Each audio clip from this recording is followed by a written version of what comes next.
wabarakatuh. Alhamdulillah, kita lanjutkan pertemuan. Kemarin kita sampai waqala sallallahu alaihi wasallam, idza ra'aitum riyadal jannah farta'u. Faqila ya Rasulullah, wa ma riyadul jannah? Qala halaqal dzikr. Wa qala atah ya majalisul halal wal haram. Di sini Rasulullah sallallahu alaihi wasallam menjelaskan, apabila kalian melihat taman-taman surga, ya, idza ra'aitum riyadul jannah, apabila kalian melihat daripada taman-taman surganya Allah Subhanahu wa taala, farqa'u, maka mampirlah kalian ke sana. Ya, nanti apa? Suruh kita mendatangi, ya, mendatangi. Masa di dunia ada taman surga? Ya? Maka para sahabat bertanya, wakila ya Rasulullah, wa ma riyadul jannah? Maka para sahabat bertanya, ya Rasulullah, apa itu yang dimaksud dengan taman surga? Jadi tidak hanya kita di dunia ini saja kita melihat taman-taman, tetapi ada tamannya surga yang Allah Subhanahu wa taala yang berada di dunia. Jadi barang siapa yang masuk ke dalam taman, tentunya kita akan merasakan keindahan-keindahan. Kemudian Rasulullah sallallahu alaihi wasallam menjawab, qala halaqal dzikr. Jadi halaqah zikir, di mana perkumpulan-perkumpulan yang di situ kita menyebut nama Allah Subhanahu wa taala, ingat kepada Allah Subhanahu wa taala. Itulah taman-taman surganya Allah yang berada di dunia. Yang berada di dunia ini, taman surganya Allah ada halaqah zikir. Wa qala Atha, Imam Atha berkata, hiya majalisul halal wal haram, yaitu tempat majelis-majelis yang menerangkan tentang halal dan haramnya suatu perkara. Ya, jadi kita melihat perkumpulan-perkumpulan yang di situ untuk menyebut nama Allah Subhanahu wa taala atau untuk mengetahui perkara halal haramnya suatu perkara, itu adalah taman surganya Allah Subhanahu wa taala. Jadi kalau kita melihat ada hal haram, berarti adalah majelis majelis ilmu, ya, majelis ilmu. Maka kalau kita melihat daripada taman-taman surga tersebut, maka segeralah kita datang ke sana. Kenapa? Kita mencari daripada ilmunya Allah Subhanahu wa taala. Kaifa tashtari wa kaifa tusalli? Kenapa? Karena dengan kita melihat orang-orang yang belajar atau hadir ke dalam tempat belajar itu, kita bisa mengetahui bagaimana kita membeli. Kaifa tashtari berarti muamalah, ya, muamalah atau kita bagaimana kita jual beli, ya, itu diatur oleh hukum-hukumnya Allah Subhanahu wa taala. Jadi di situ halal ini haram. Karena banyak di antara kita ini, ya, orang-orang di antara kita banyak yang enggak paham mana perkara halal, mana perkara yang haram. Ya, terkadang sebagian daripada kita menyebut, ya Ustaz, perkara yang haram saja susah, apalagi yang halal. Ya. Kita melihat bahwa perkara-perkara yang halal yang Allah berikan kepada kita ini lebih banyak sebenarnya. Ya, kalau perkara yang haram atau misalkan kita lihat daripada makanan-makanan yang diharamkan oleh Allah Subhanahu wa taala sudah disebutkan. Termasuk apa? Khinzir, kalbun, ya, babi, maisir, ya. Itu kan hanya disebutkan hanya beberapa, tetapi semua makanan selain itu dihalalkan sama Allah Subhanahu wa taala. Lebih banyak sebenarnya, tapi kita nggak mau mencari. Maunya apa? Kita maunya tinggal tinggal boleh mencari enaknya sendiri. Kita nggak paham, ya. Jadi dengan kita belajar di majelis ilmu, maka kita akan mengetahui wa kaifa tusalli, ya, dan bagaimana caranya kita sholat, ya. Kita sholat nggak sembarangan, ya. Kita sholat dengan tata cara sholat yang benar. Bagaimana sebelum sholat? Sebelum sholat itu harus mempunyai wudhu dulu, atau dalam keadaan suci. Berarti apa? Harus wudu dulu, ada tata caranya. Wudu, kemudian sholat, kemudian kita ada niatnya, niat sholat. Nah, ini kan dari awal daripada takbiratul ihram sampai salam, ya, ada cara-caranya sendiri. Wa kaifa tuzakki, dan bagaimana caranya kita berzakat, ya.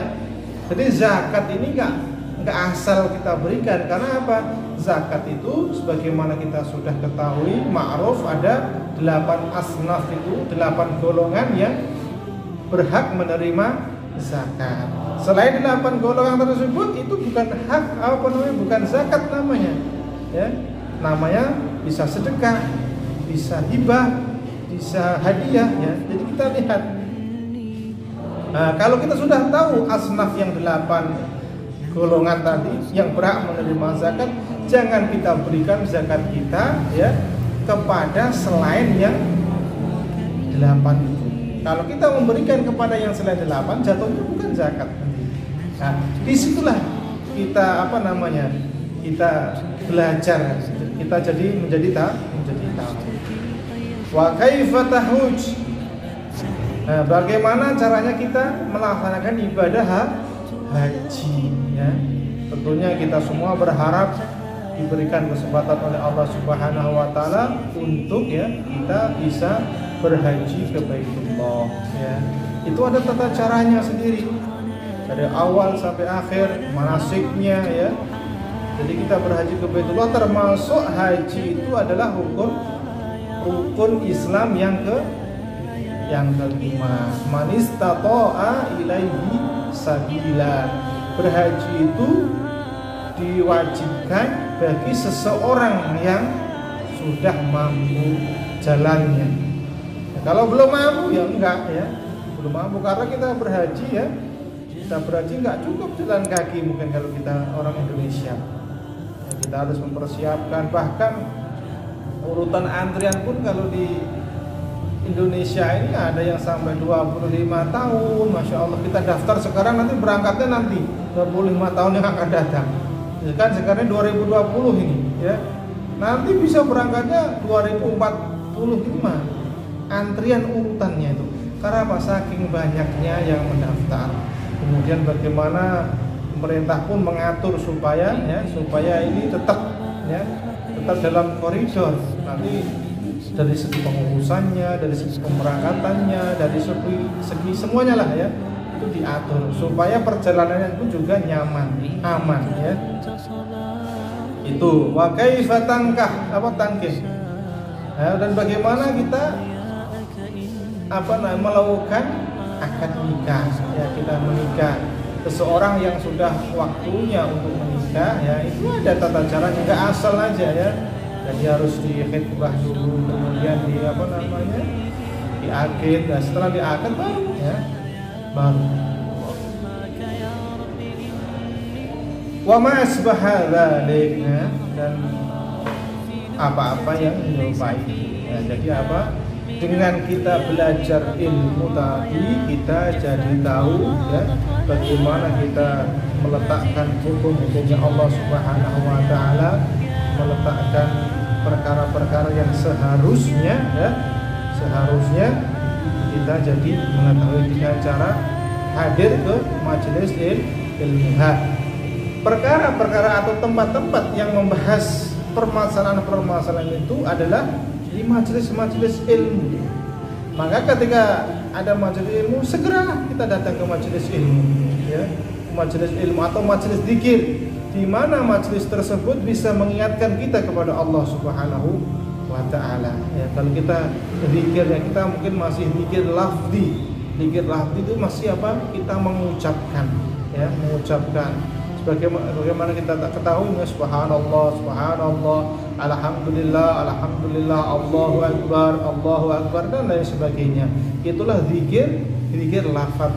Ada kalau orang sudah makamnya zikir qalbi, masa hatinya sudah selalu ingat sama Allah Subhanahu wa taala. Jadi dia enggak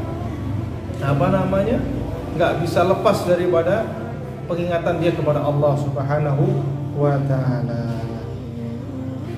Wa qala sallallahu alaihi wasallam, dan telah sabda Rasulullah sallallahu alaihi wasallam, ta'allamul ilma wa'malu bihi. Belajarlah kalian akan ilmu, ya. Jadi belajarlah kalian terhadap ilmu. Wa'malu bihi. Kemudian setelah kalian belajar ilmu, maka kewajibannya adalah mengamalkan dengan ilmunya itu. Ya, jadi tidak sekedar kita belajar sudah selesai, enggak. Setelah kita belajar, kita mendapatkan ilmu, kita wajib mengamalkan ilmunya. Ilmu yang kita dapat itu tadi tentunya, ya. Kenapa? Maka dengan kita belajar ilmu, dengan mengamalkan ilmu, akan ada buahnya daripada ilmu. Wa ghayatul ilmu al-amalu bihi. Puncaknya daripada kita mempunyai ilmu adalah kita beramal dengan ilmunya. Maka dalam salah satu nazam Zubat, ya, wa'mal walau bi'ushri kazzakah takhruj binuril ilmi minal dhulumat. Ya, amalkanlah ilmu kita yang kita dapati walaupun 1/10 sebagaimana zakat, maka akan keluar daripada ilmu tersebut adalah binuril ilmi minal dhulumat, akan keluar cahaya daripada ilmu yang kita amalkan tadi, daripada menerangi kegelapan. Nah, jadi ilmu dengan kita amalkan maka akan memberikan penerangan kepada kita sendiri. Wa qala sallallahu alaihi wasallam, dan telah bersabda Rasulullah sallallahu alaihi wasallam, ta'allamul ilma wa kunu min ahlihi. Belajarlah kalian terhadap ilmu. Ini himbauan kepada kita agar kita selalu belajar ilmu, ya. Wa kunu min ahlihi, dan jadilah kalian terhadap ahlinya ilmu. Jadi orang akan haus akan ilmu atau faedah. Wa kun mustafidan kula yaumin ziyadatan minal ilmi wasbah fi bukhuri fawaid. Jadilah engkau setiap hari orang yang selalu mengambil faidah daripada ilmu, ya, daripada ilmu kita selalu mengambil faedah. Wa kun mustafidan kula yaumin ziyadatan minal ilmi wasbah fi bukhuri fawaid. Dan berenanglah kalian, atau dalam artian apa, kita mencari ilmu dalam lautan-lautan ilmu. Wasbah fi bukhuri fawaid, banyak-banyak daripada lautan faedah-faedah, ya. Maka kalau kita selalu dekat sama alim ulama, kita mencari ilmu, ya, maka kita termasuk orang-orang yang masuk kategori dianjurkan oleh Rasulullah SAW, orang yang datang ke majelis ilmu, termasuk adalah taman-taman surganya Allah Subhanahu wa taala. Jadi nanti pada akhirnya, setelah kita sering hadir ke majelis ilmu, ke majelis zikir, ya, kita akan merasakan suatu kenikmatan yang dimana kenikmatan tersebut, ya, tidak sembarangan, ya, tidak sembarangan diberikan kepada orang asal, tapi hanya mereka lah orang yang terpilih yang mau datang kepada majelis-majelis ilmu, majelis-majelis zikir. Kalau setan itu godanya bukan orang-orang yang di luar, ya. Yang digoda setan itu adalah orang-orang yang hadir ke majelis ilmu, sudah rajin rajin ke majelis, akan digoda, dibisikin, udah ngapain, ya, ngapain dan datang nanti kan, ini dibisik-bisik biar dia nggak hadir majelis ilmu, ya. Maka kita berlindung daripada Allah Subhanahu wa taala. Allahumma inni a'udzubika minal jinnati wan nas. Jadi kita selalu berlindung daripada jin, ya, jinnati wan nas, daripada gangguan-gangguan jin berupa manusia itu. Gangguan juga, ya, itu namanya penghalang kita untuk hadir ke majelis ilmu. Semakin hari kita semakin bertambah belajar, mudah-mudahan Allah Subhanahu wa taala selalu memberikan hidayah dan selalu memberikan keistiqomahan kepada kita. Ini saja, walakum minkum. Wassalamualaikum warahmatullahi wabarakatuh.